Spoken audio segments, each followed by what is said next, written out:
Hi guys, it's Brooke here. I have a super quick favor to ask. When you have a moment, please take just a second to give this podcast a 5-star review. This will help me to continue the podcast and continue to bring these resources to the community. Thank you so much for that 5-star review. I remember just 2 days ago, I was involved in a meeting that was kind of tense. And I could feel that the energy for both parties, I was a third person at the meeting, it was just a tense kind of a energy, like you said. And so I just kind of sat back and I said, it was a Zoom meeting. And I said, I just really love the color of your walls. I just think that is such a beautiful color. And it just kind of lightened the mood, and everybody just started talking about paint colors, and, it just shifted everything from a tense conversation to a few moments of emotional connection. Yes. And how important that was to kind of shift the energy of the meeting.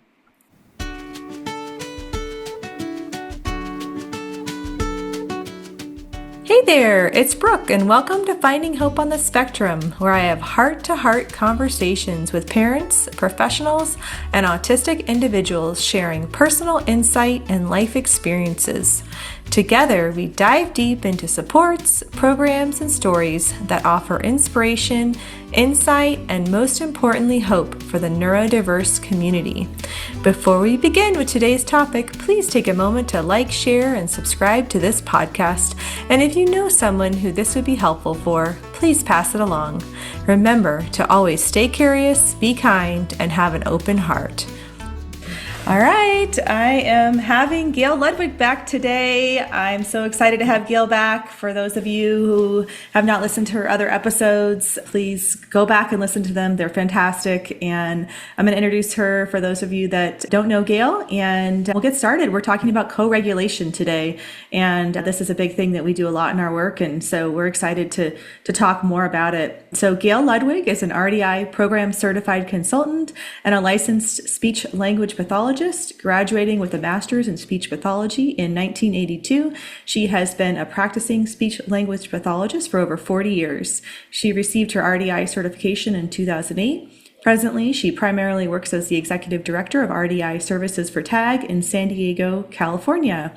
Because of her extensive experience and trainings, she is able to look at clients in a comprehensive way, which considers their communication, strengths and challenges, relationship obstacles, and sensory motor functioning. Lastly, she has several years of experience supporting students in their school setting, acting as a consultant to staff, and supervising school shadows using an RDI approach. Gail is very passionate about her work and has experience with clients of all ages. Her philosophy is based on establishing a trusting relationship with her families and supporting them in a way that considers their unique needs. She is a very caring person and works hard at supporting her clients to achieve their maximum potential and have a high quality of life. So welcome back, Gail. Thank you, Brooke. I'm so excited to be here today to talk about this important topic of co-regulation. And as you were reading my bio, I could not believe that I have been a certified RDI consultant for almost 20 years. That just blows me away. And absolutely, it has been an incredible journey, helping so many families and still learning. And even when you and I were talking right before the show about co-regulation and how it's evolved and how other disciplines are using that term more and more now. I just learned something new from you. So we're always learning, no matter how many years experience we have. It's so important to keep an open mind and continue to grow and learn. And it'll be great to discuss this topic. Yeah, absolutely. No, I couldn't agree more. And I've learned so much from just meeting with people and having these conversations. And I just love that. We're all on this journey of life of constantly learning. And I love that co-regulation is becoming more common in our field. I feel like for so many years as RDI consultants, we were the main ones talking about it, or at least I didn't see a lot of other professionals that worked with our clients talk about it personally. And I feel like I'm seeing it more and more now, which is so exciting because it is incredibly important to understand and to implement. And it's just such a supportive tool once you understand it. So let's dive into it and talk about it. Let's start with the basics of how you would define co-regulation in a way that feels accessible and non-clinical for parents that are listening. We'll start just kind of at the beginning. Yeah, and it's hard to define because, for me, I just think of it as the back and forth between two people. I think about it starting at a very, very early age, 4 to 6 weeks old, where the child is starting to respond to the parent by making a little smile, and then the parent smiles back or makes a cooing sound, and the child responds again with maybe a little sound or another facial expression. And it really is at the very, very beginning of life that child gets to experience that co-regulation, that back and forth. Mm-hmm. And it grows from there. And as you were talking about right before the show, how parents support their child to stay regulated when they respond to the child, and then the child responds to them.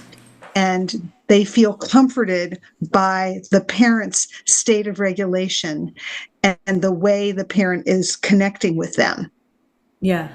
Absolutely. And I think as you were just sharing that, I was thinking, gosh, lately I've been learning so much about energy and how our energies impact each other. And, it's being studied more and more and becoming more scientific. But it's something that made me think of what you were just describing, that when you're dysregulated as the parent, then that's going to have an impact on your child, that dysregulation could transfer over. And likewise, if you are regulated and the child is needing that anchor, that regulation can really help your child. And so I'm seeing this more and more in the field where people are talking about co-regulation as an emotional support, where your level of emotional regulation can really support your child. And I know that that's true when we take a deep breath around somebody. It naturally makes them want to take a deep breath. Even if we're yawning, it goes back to that same idea of yawning. When somebody's yawning, it makes the other person want to yawn. And I just wonder how much that is intertwined to those concepts of co-regulation and how much we impact each other. And even when I had the episode on the horse therapies, and they're studying horses and how horses' heartbeats help to calm your nervous system and make your heartbeat go slower. So I think it goes back to just how much we all impact each other. And when we're going to talk a lot about it as we work on it with RDI today. That's a lot of our work. And we always talk about with RDI how we are monitoring and adjusting to our person, our partner, and we want our children to monitor and adjust to us. And so I think that can go back to birth, as you mentioned, with a little baby is monitoring and adjusting to their parent. And it can be a physical interaction, or it can be an emotional interaction, or an energetic interaction even. I think that's the direction a lot of people are going in these days with the telepathy tapes and just understanding, how much we really impact one another. So I know I just took us in a lot of different directions, but as you were talking, it just made me think of, wow, these things all kind of are intertwined in a way, and I've been learning a lot about it.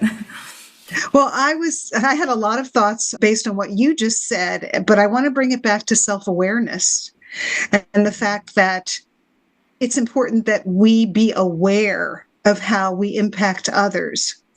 Mm-hmm. And I think so much of the time when you have a child with special needs, you're so focused on the child, and you're so focused on getting that child the therapies he needs, and the school, making sure that school staff are supporting that child well, that it can really take the focus off of yourself and how you're interacting with your child on a moment-to-moment basis. Mm-hmm. Yeah. I think about, too, what you said about just the emotional piece of it in any conversation, how something that you say or the way that you come across can impact the other person. I remember just 2 days ago, I was involved in a meeting that was kind of tense.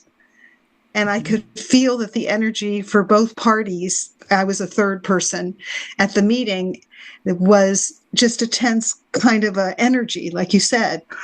And so I just kind of sat back and I said, it was a Zoom meeting. And I said, I just really love the color of your walls. I just think that is such a beautiful color. And it just kind of lightened the mood, and everybody just started talking about paint colors, and, it just shifted everything from a tense conversation to a few moments of emotional connection. Yes. And how important that was to kind of shift the energy of the meeting. Yes. And I think that's such a good example of what we're referring to when we're talking about the emotional component of this, that you could have gotten tense, you could have gotten stressed and felt that tension.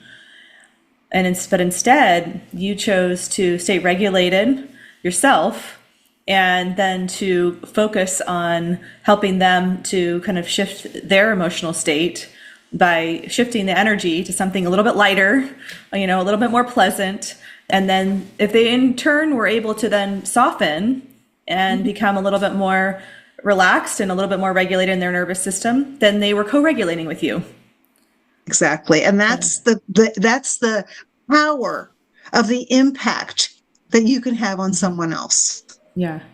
Yeah. So that's what we want our families to keep in mind, is the level of power they have, the impact they have by just maintaining that regulated state and having that self-awareness, as you mentioned, and that mindfulness, and to begin with, right? That's the first step, just to have the state of regulation. And if you don't, use those tools that help you to get into that regulated state. It might be meditation, it might be prayer, it might be taking a walk, drinking some water, all of those things.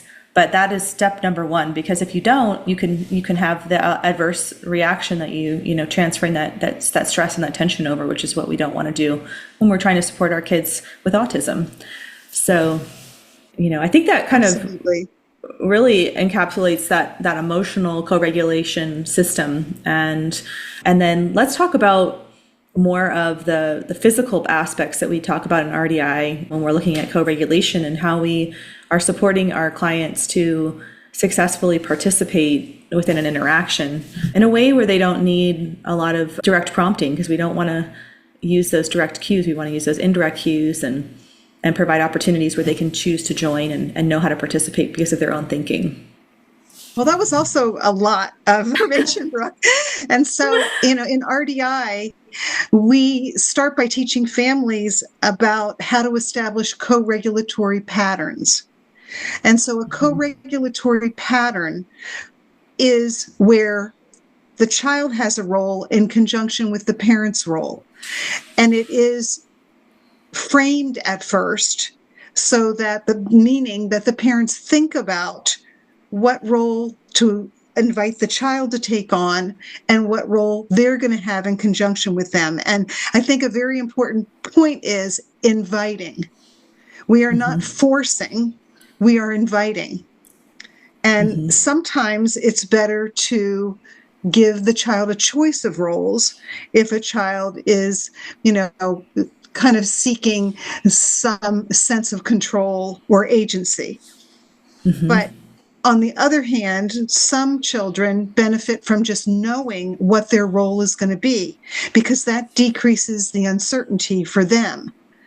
And it also decreases their uncertainty to know what role the parent is playing, because they know exactly what their parent's going to do and they know exactly what they're going to do. And it could be as simple as emptying a dishwasher, where the parent hands the child utensils from the dishwasher and the child puts them in the drawer. And so the child knows, okay, and you do it in a way that, again, you have that emotional component. So the parent is emotionally regulated, has the space to do this with the child, says and we talked about this before, using declarative communication, inviting the child, oh, I could really use some help emptying this dishwasher. I bet you can help me. You could hand me the forks and spoons and I'll put them in the drawer.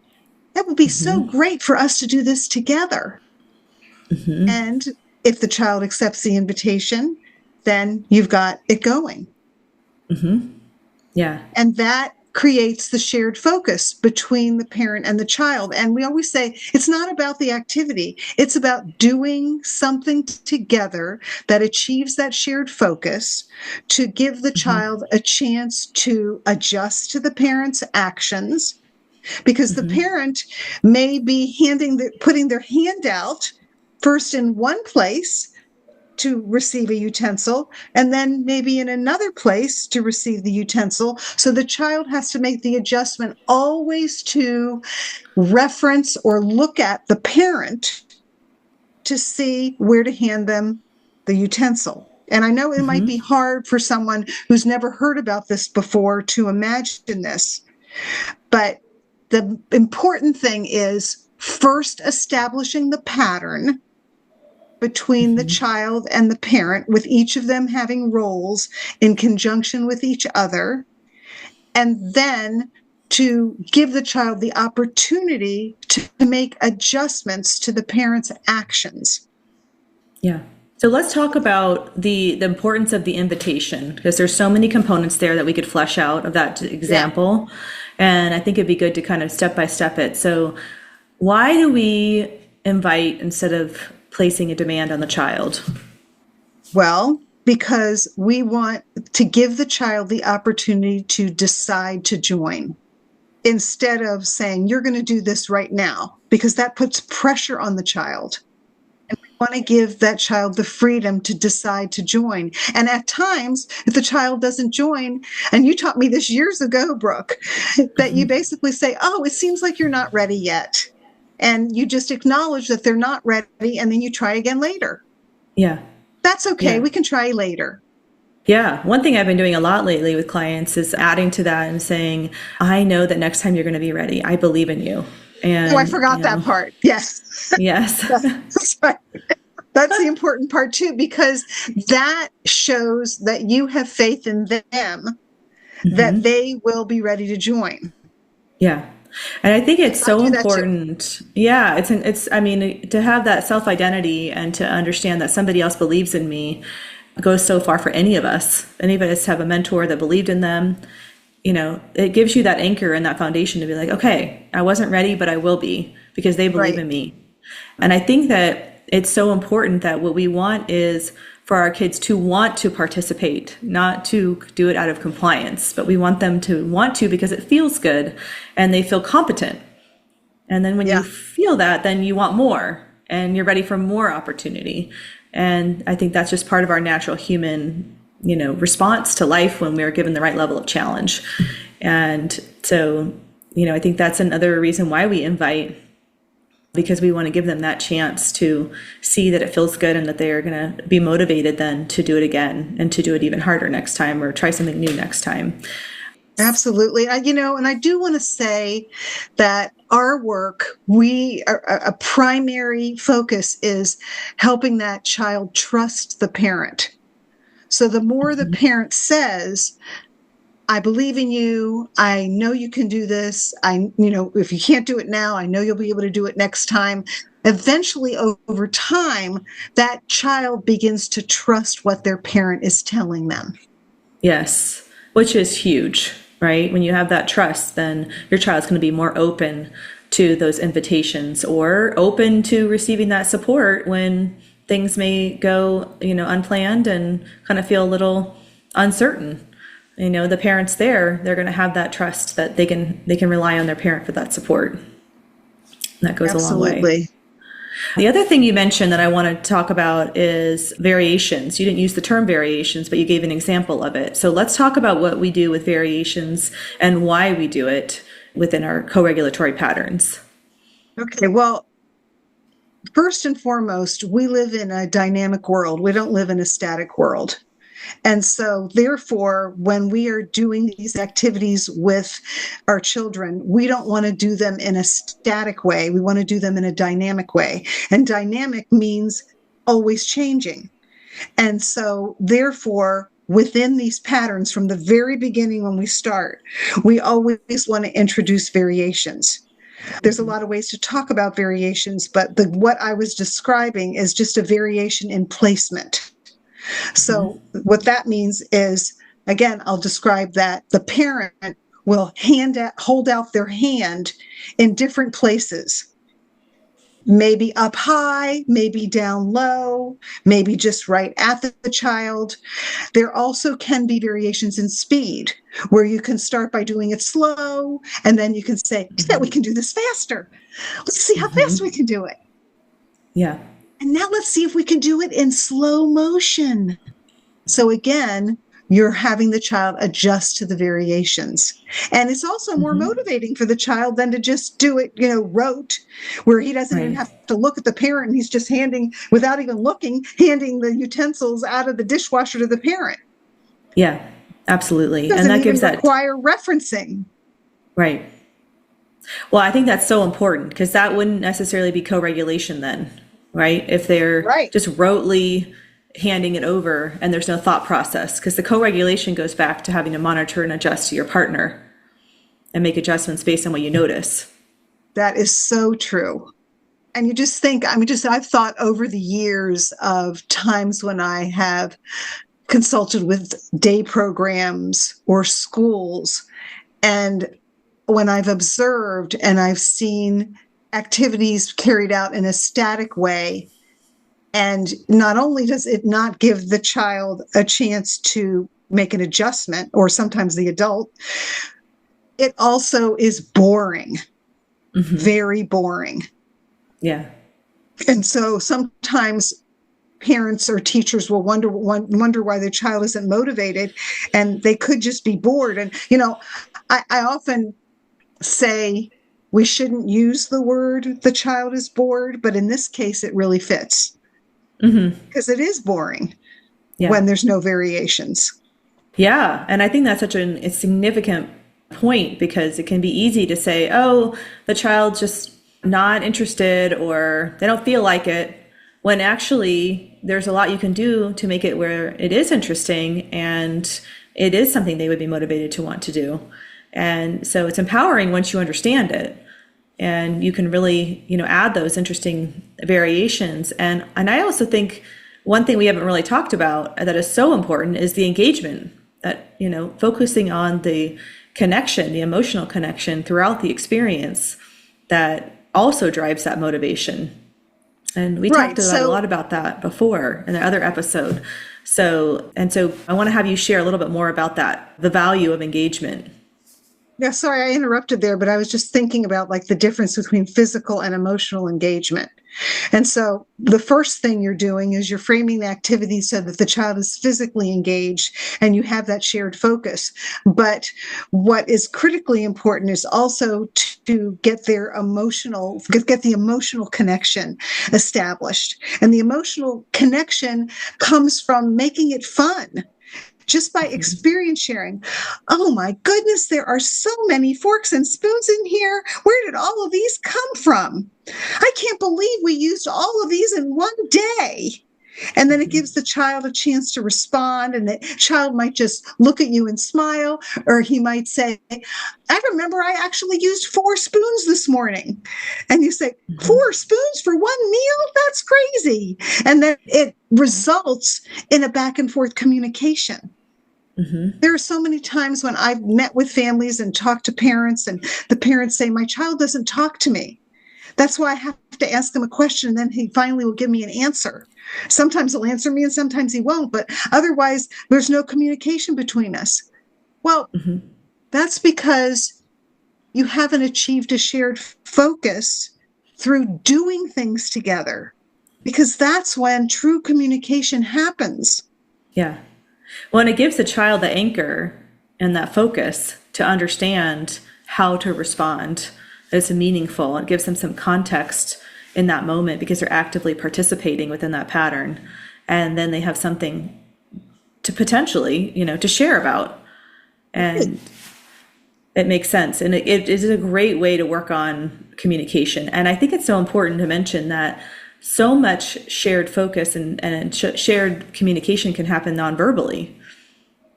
And, you can look to each other and smile, you can look and laugh together, all of these things feel really good, and it motivates a child to want to do it more. And it's true, genuine communication. It doesn't have to always be language. Absolutely. And, this also makes me think about, well, what happens within that pattern when there's a breakdown. And so we construe these natural breakdowns and we call them challenges. But there's also natural breakdowns that happen that we haven't even framed or planned. But just a natural breakdown could be that the child drops one of the utensils on the ground, or the parent drops one of the utensils on the ground. And then you have that moment. And there's so many opportunities for communication and repair when there's those moments. And I can't believe I dropped that. And the child will say something or do something. The child might, again, just go down and pick it up. And then, you say, oh, thank you for picking it up for me. And then it's another opportunity. Then the parent might start putting in the drawer and then say, oh, actually, this is dirty. It dropped on the floor. We'll just have to put it in the sink to wash it again. Yeah, absolutely. And let's talk about why do we introduce challenges into our patterns? So we talked about variations, we talked about establishing the pattern, then we had thinking about variations, and now we're going to this another level of adding in a challenge, a cognitive challenge. So let's talk about why we introduce these cognitive challenges. I think there's two main reasons. One is that we're giving the child a chance to successfully work through the challenge. And that, in turn, builds resilience for the child working through future challenges. Now, part of that is also helping the child remember that he successfully worked through a challenge, because we pull from our memories of success, again, to help us through current challenges. And so, in that case, it would just be maybe later saying, thank you so much for picking that fork up off the floor when I dropped it. That was really helpful. And then the other is giving the child a thinking moment. The child had a moment where he could decide how to respond. He could have decided to ignore it. He could have decided to kick it across the room, or he could have decided to pick it up. Or maybe he didn't do anything. Maybe he didn't notice it. And then I know this is, again, I guess another is a chance to give feedback. If the child didn't notice it, then the parent can say, oh, that fork is still on the floor, to bring it to the child's attention. I remember one video we used for our orientation for RDI, where the mom and the child were doing laundry together. And the mom inserted the challenge of giving the child a shoe instead of a piece of clothing to put in the washing machine. And in that case, the child did not recognize the challenge. The child put the shoe in the washing machine. And so, again, it gave the mom a chance to give the child feedback. A shoe? That doesn't go in there. Right. And that brought it to the child's attention. And then the child got the shoe and took it out. Or maybe in this case, the mom did. But the point is that it also gives the parent a chance to give the child feedback, because the child is paying attention.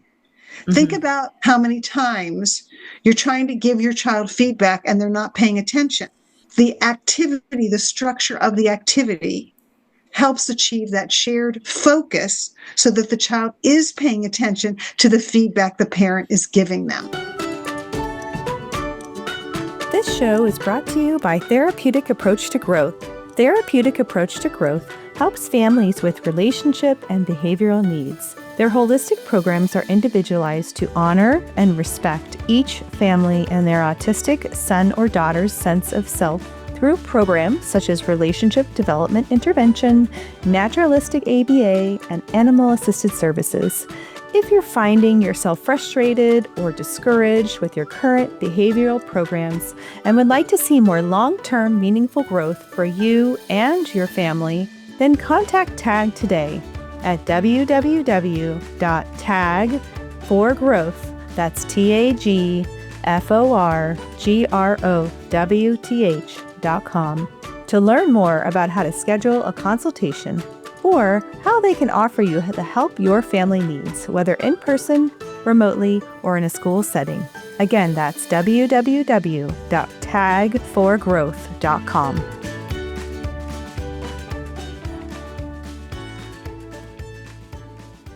It makes them more mindful, the way you're describing that. And as you were just describing that shoe video, and I've seen that thousands of times, I was just thinking, my guess would be that prior to that moment, that she wasn't thinking about whether something should go into the machine or not. She was just putting stuff in because her mom, it was the beginning stages of their participation with laundry and their relationship and kind of guiding relationship. And she just had never had the opportunity to think about whether something should go into that machine or not. She just was, taking what her mom was handing her and putting it in the machine and enjoying that role and that participation. Right. And so that opportunity gave her the chance to be more mindful and to think about what items are going into the machine and that there are things that shouldn't go into the machine, just to even have that awareness. And I think that concept it goes into so many layers of life when we are deciding how things fit and they don't fit and how they work together. And so it was interesting as you were describing that. I was thinking through that feedback, that opportunity that her mom gave her helped her to have that distinction of, some things don't fit in the washing machines and some do. And I have to be more mindful and be aware of what does and what doesn't. Absolutely. And it makes me think of the word guidance. So what we do within an RDI program is we support the parent in being a competent guide to their child with autism. And so prior to that, this mom hasn't had the opportunity to guide her child in that way and to help her child make those kinds of discoveries because they weren't co-regulating. So we go back to co-regulation again, and the very beginning with that particular family where the mom was trying so hard to connect with her child, but they weren't co-regulating. It was confusing to the child. The child didn't know what role she had. She didn't know what role the mom had. The mom was just trying to teach her child, like where her eyes, nose, and mouth were, or the mom was just trying to get some kind of a response from her child. But there wasn't any structure. And so therefore the child was confused and the mom wasn't able to guide her child effectively. Absolutely. And that's what was the turning point for that family, is to help them to understand how to create these meaningful co-regulatory patterns that her child could then feel regulated in and could participate in, and had, led to these beautiful engagement opportunities between them. That's true for all of our families. We always talk about co-regulation as being stage 0. That's where we start. Yeah. We start in helping the parent be able to interact with their child by reducing the uncertainty for both the child and the parent. Right. It's huge. It's for both. And then everybody's more regulated and more available. And another really important point is that the role has to be meaningful for the child, and the role has to be something the child feels competent doing. If a child has a motor challenge, that might not be the first activity you would assign them taking. If they have fine motor issues, it might be hard for them to take utensils out of the dishwasher.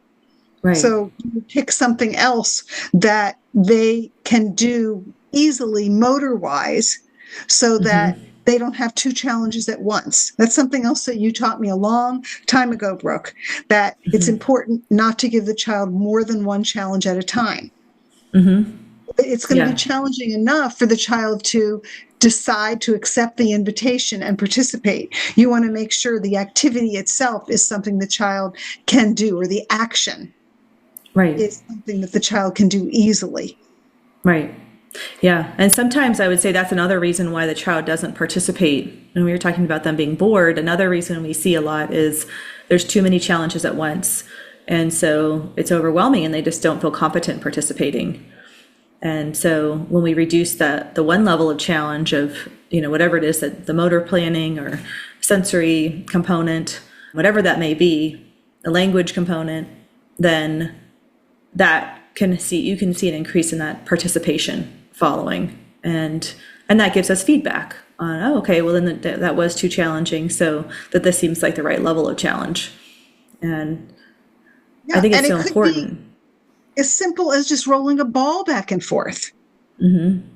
I have one client that was more significantly impacted.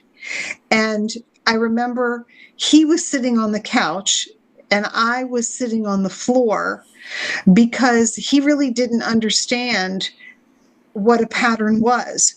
So he needed more support to participate. And that's the other thing. You have to think about how much support does the client need to participate. And so in this case, I was just throwing the ball up to him and it would land in his lap and he would just push it off and then it would come back to me. So it was a very simple role for him. You always want the child to have an active role. That's another thing that's important. But it could be as simple as just pushing a ball forward and then the ball fell down into my lap. Yeah. Because that was what he was capable of doing successfully. And then he got to experience what it was like to participate in a co-regulatory pattern. Just being able to push that ball to send it back to me, and then I would throw it back to him on his lap. He didn't necessarily even catch it. It just landed on his lap and he pushed it forward. Yeah. Right. And I think it's so significant to celebrate those little moments because that gave him a chance to have some autonomy, some independence. He had a chance to think for himself. And that little moment is going to lead to much bigger moments. And you have to start where the child's at, where they can actively participate without being directed to, and to think for themselves and how good that feels to them. They haven't had that. For the audience, so that they could see, it wasn't just that I was being quiet and the client was being quiet. It's important to remember that it's the process of the interaction. It's not really about the activity. The activity supported the interaction.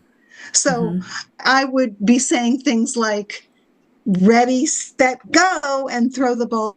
So he knew it was coming. I would give those transition cues. And that's something else that we haven't talked about yet. But this client benefited from the verbal support to know when I was going to send the ball back to him. And then I would say things like, you got it. So that he felt like, oh, this is what I'm doing that I'm successful at. I've got the ball now. And then I'd say, oh, you pushed it. And now I've got the ball. Here it comes again. 1, 2, 3. And then I throw the ball back to him. You got it again. I'm ready for it now. And then, of course, I'm smiling and he's gazing at me in response and he's smiling. And so there's the physical connection and then there's the emotional connection of something so simple as just sending a ball back and forth. Yeah. And when you're talking about variations, I was varying the transition words. I could also vary the ball, start with one ball and then move to another ball. I could also vary the partner. I could do it and then have his mom do it, take my place, and she could be throwing the ball back and forth with him. So even if it sounds like, oh, well, how do you vary that? There's plenty of ways to vary it. Yeah, so many ways. Yeah. You could do it outside versus doing it inside. Right. You could include another family member and do a 3-way ball toss. Yeah, that's the thing. That's the beauty of the variations. There's really unlimited ways that you could vary things. And it does make it more interesting and exciting. And I love that example and how you shared that you were smiling and connecting and that really high level of engagement, even with such a simple activity. And that's something we always want to keep in mind, no matter what we're doing, because that just drives that motivation. It feels good for all of us and for everybody involved. It's more motivating for the adult too. This particular client, every time I would come to the house, you could see there was already a connection there. He would come up to me, he would touch my shoulder, he would want to give me a hug because he remembered having a positive interaction with me. And then I gave him that opportunity to engage with me and connect with me without pressure. Because so many of our clients, there's so much pressure on them to goals, and it interferes. It interferes, like you were talking about, with the energy. It makes it more pressured, not only for the child, but also for the therapist or the parent. Everybody is feeling pressure to meet specific targets instead of it being about the connection and co-regulation.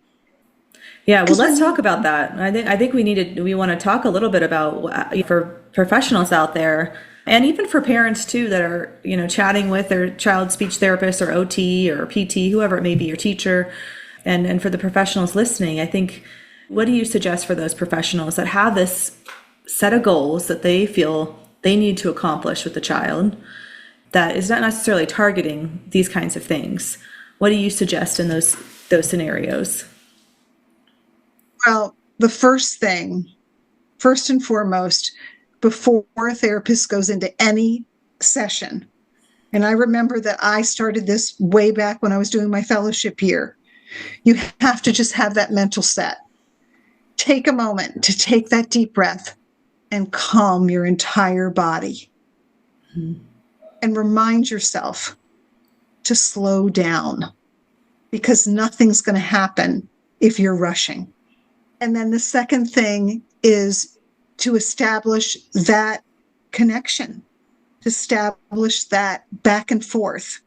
Some kids need a lot more support to do that than others. But again, if you are just going in there and you're saying, okay, let's work on the goal of understanding prepositional phrases, and you're trying to do it in a static way, you may not have the child's engagement. And I guess what I mean by that is that there are a lot of speech materials that are very static, such as like a picture of a cat sitting on a chair, and then another one, the cat is under the chair, and maybe the cat is, I don't know, next to the chair. So a static activity might be, point to the cat that's under the chair. And so then, again, that puts pressure on the child to give a specific response. And it's a very static way of assessing whether the child understands the prepositional phrase. But if you do it through an activity, and this is what I encourage therapists to do, is to set up an activity where the child has a role more than just pointing to something, and you have a role. And one of my favorites is making magic soup. I was talking about this the other day, of just giving the child a chance to add ingredients to a bowl. And it can include water and food coloring and vinegar to create a reaction, and the stirring. And so when you're talking about things like, I bet you can put the cinnamon in the bowl, and the child does it, he's showing the understanding that he understands in. I bet you can take this jar of, I don't know, butter or whatever, and put it next to the cinnamon. And then the child shows that he can put it next to the cinnamon and understands next to. So the whole idea is to do a dynamic activity rather than a static task, where you have a role in conjunction to the child. And I wasn't really explaining the role of the therapist there, but the therapist might be doing the stirring. The child puts the ingredients in the bowl, and the therapist stirs. And then the therapist tells the child where to put the ingredient back, and that shows that they understand the prepositional phrase. Well, I think that what's so significant is the child is, and that scenario is engaged, but they're having fun, that they're enjoying the shared focus. And that's first and foremost, right? Before you even introduce those prepositions, you make sure that that's established. and that you connect on an emotional level. And then you can start to add those little moments in, and they don't feel like they're necessarily working. They're just participating in something meaningful. Yeah. Like you can say, oh, well, this paper goes under that bowl and this ingredient goes in the cabinet. And, they're showing, because they have the role of putting things away. Let's say at the end of the session, they're showing that they understand the phrases. Yeah. And again, they have an active role. They're actively involved. They're motivated to interact with you. And actually, what is the whole goal? Carry over this knowledge to everyday life anyway. So why not do these activities in a more natural, authentic way than a static way where you don't really know about the carryover? All they're doing is showing that they can point to a picture and you check off a box, rather than being able to show that they understand in an authentic interaction. Right. Exactly. Which is the whole point, right, of the therapy. That's the ultimate goal. Right. So I love that. Well, I want to make sure before we wrap up today to talk about conversations. And we have a lot of clients that want to have their child respond to them verbally. They want to have the conversation. And I know you were sharing about a client earlier before we started today that wanted to have that with their child, and just kind of what the clinician, one of our RDI consultants, was doing to support that, and why conversation is a part of co-regulation. It's something that is involved in co-regulation as a part of having conversation. So let's get to that level. So we talked about all the physical aspects. Let's talk about the verbal back and forth exchange and how that relates to co-regulation. I think the most important is that the child have the opportunity to respond in their own way.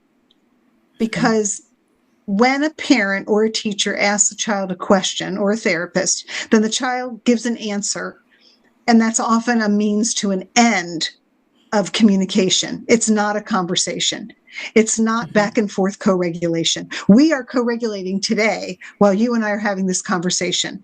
We're taking turns. We're sharing our ideas. We're having a meeting of the minds. This is what you want to give individuals with autism the opportunity to do. And first and foremost, you've got to give them the opportunity to respond their own way. And the way you do that is we go back to declarative language. We model ourselves sharing what we're thinking about, sharing what we're observing, sharing our memories, sharing our plans for the future. And it gives a chance to, or adult, a chance to think about what we're saying and respond to it. I'm just thinking about what we were talking about earlier with adult clients. It can be really difficult for parents to change the way they communicate with their child, because oftentimes they are asking questions to try to understand their child. That's the only way they know how to get information from their child, but their intention is good. They actually want to understand, but the only way they've been used to doing it all these years is asking questions. And sometimes it's very limiting. Number one, because the child or young adult is feeling pressure to respond to their parent or a teacher or a therapist. And second, because they're always looking for, well, what does that person want me to say? Because they've had therapy that has been focused on hitting targets. So they're always looking, what is it that you want me to say? And I always say, I want to know what you think. I want to know what you're thinking about. And that opens it up. I really want to know what your ideas are. And that gives them a chance to share. And then once they start sharing, you're saying, I am so glad you told me that. I would have never known that if you hadn't told me. I had no idea that your favorite color was red. Let's just keep it, basic. But, I wouldn't have known that if you didn't tell me that. Absolutely. It makes me think of a client that I have that is an adult that is a speller, and we were recently working on some new goals, and one of them is that he would cook 2 new recipes a month because he enjoys cooking. They're working on eating healthy, and there's so much can be done with cooking. Talking about co-regulation, there's just so much that you can do in the kitchen. and also with independence. But I was really curious what he wanted to cook. And that's part of the goal, is that he would choose through reflection what 2 recipes he would like to try, not be told what he's going to cook. He likes that too, but to give him a chance to really think about it, something interesting or new. And so we sat around with all of his life coaches, and there was 4 of us, I think, at the table with his mom, and we all took turns sharing food that we would like to try to cook that was interesting to us. And then he had that shared experience and that connection and just, an opportunity to see it without the pressure of being like, okay, what do you want to cook now? Let's, it's on you. And then he took his turn, and he spelled that he would like to try to cook pad thai, which is not what I was expecting at all. I would never have known. Yeah. But, now he's going to have that opportunity to go to the store and buy the ingredients for pad thai and cook it and taste it and see what he thinks.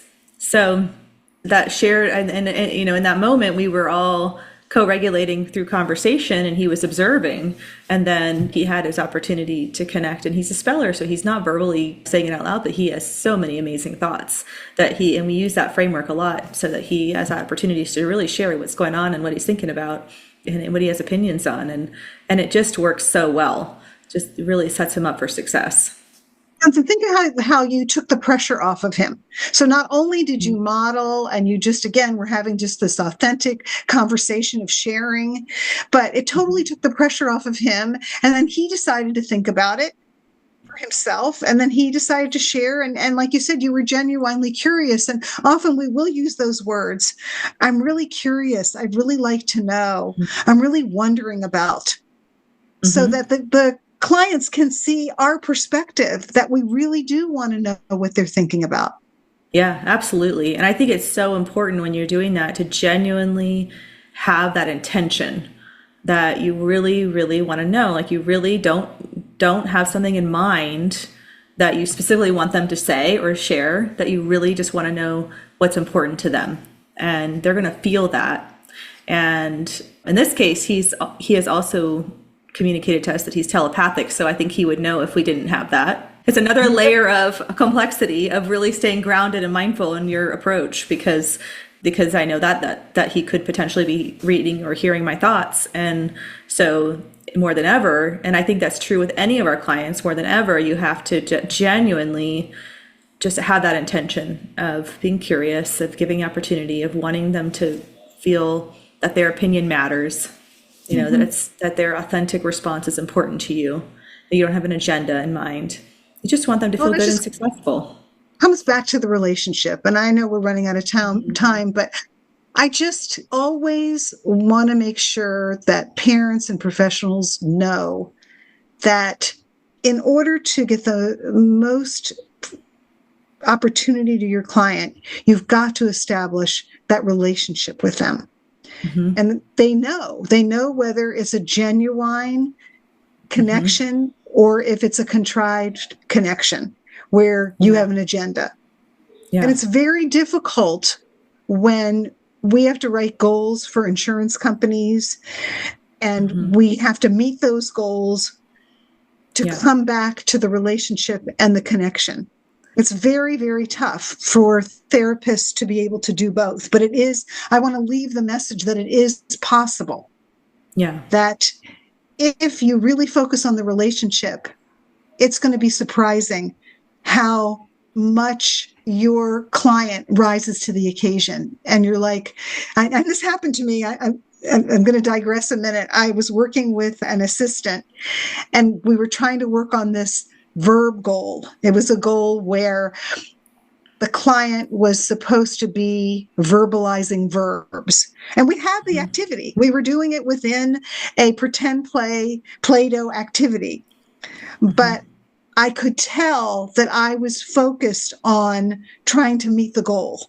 And the minute I stopped is when he started verbalizing verbs. Yeah. The minute I stopped trying to get him to say something is when he started saying it. Yeah. So, okay, that was a good memory. Yeah. Yeah. It's so incredible when you realize that they can pick up on it. They know you're trying to get them to say something specific, and then maybe on purpose they're not doing it. And then all of a sudden, when you take the pressure off, it just naturally comes out. Yeah, it's amazing. It's such a journey, isn't it, with our clients, and how much mindfulness it requires to stay in that mental state. And it is not necessarily always easy, but once you see it and you feel it, it's so powerful that it's hard to do anything else. You just have to just keep working on it. It's a practice. So absolutely. Yes. So a lot of hope for our clients and our families to truly be able to co-regulate with each other and just see what naturally evolves. Yeah. Because you'll be surprised. Yeah. I love it. Well, we're going to wrap up with that. And I want to make sure you have a chance to share where people can learn more about your services and RDI and TAG, and go ahead and share just a little bit about how people can find you and learn more about these types of supports. Well, the website is TAG, T-A-G, for F-O-R, growth, GROWTH.com. And on the website, you will find a place where you could register for an RDI intro presentation that I do weekly to learn more about RDI, where I share the program design, I share some videos, and it's just a wonderful place to learn more about RDI. And I would love to have you join. Yeah. And what I love about that presentation is it's live. So if you have questions, you can ask questions to Gail and get those questions answered, and, kind of have an intimate experience. So it's a great way to learn more. And we will have the website on the show notes, of course. And as I mentioned before, I think this is your 4th or 5th time on. So we have some really great episodes where we're talking about other concepts that are similar but different. And I encourage everybody to listen in. Lots of great content. So thank you so much, Gail, for being on today. And it was a lot of fun. I always enjoy our conversations, and it was a pleasure to have you. Well, thank you for having me again, and for all the amazing work that you're doing. I listen to every single episode and learn so much from all of them, Brooke, and it's really broadened my horizon and the way that I'm helping parents. And I just thank you for all you're doing. Absolutely. It's been a joy to do it, and looking forward to what's to come. So have a great day, Gail. Thank you. You too, Brooke. Take care. I'm dancing on the edge again. The wind is calling my name. I'm dancing on the edge again. This time I'm not looking back, babe. You can change me, you can tell me down. I'll leave echoes in every place I find. I'll break the molds with the rebel's mind. I'm a hurricane of The information provided on this podcast is for general informational purposes only. The content shared is based on the experiences, opinions, and perspectives of the hosts and their guests, and should not be construed as medical advice, diagnosis, or treatment recommendations. The discussions and topics covered are intended to foster understanding and awareness of autism therapies, but are not a substitute for professional medical guidance. Before making any decisions regarding therapies or treatments, we strongly encourage you to consult with a qualified healthcare provider who can provide personalized recommendations based on your unique circumstances. By listening to this podcast, you acknowledge and agree that the hosts, guests, and producers are not responsible for any consequences, damages, or outcomes arising from the use or application of any information during the show.